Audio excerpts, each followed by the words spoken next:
राहुरी येथील महात्मा फुले कृषी विद्यापीठामध्ये टाकाऊ प्लास्टिक पासून पहिला प्लास्टिकचा रस्ता साकारण्यात आलेला आहे। या रस्त्याचे उद्घाटन केंद्रीय कृषी सहकार आणि शेतकरी कल्याण विभागाचे अतिरिक्त सचिव डॉक्टर अशोक दलवाई यांच्या हस्ते करण्यात आलेला आहे।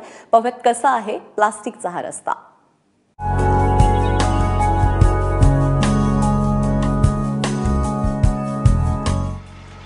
डांबर आणि खडीचा वापर करून रस्ता बनवणं ही काही नवीन गोष्ट नाही।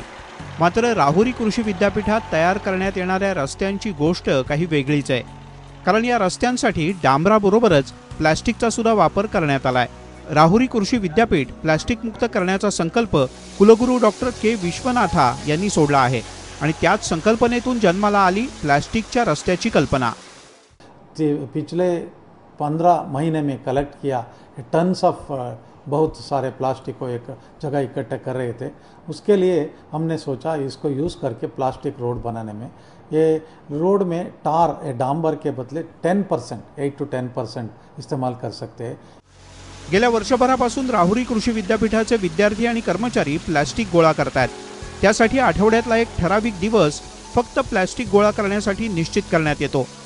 गोळा केलेलं प्लास्टिक 160 डिग्री तापमानाला वितळवून रस्ते बांधणीसाठी डांबराच्या मिश्रणामध्ये वापरलं जातं।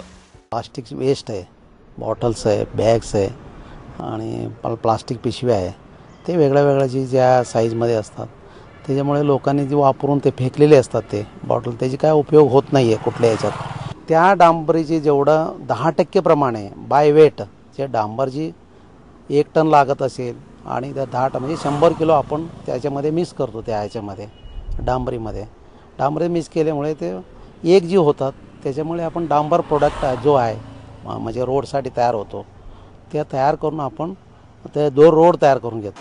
प्रदूषण करणाऱ्या घटकांमध्ये प्लास्टिकचा अव्वल नंबर लागतो।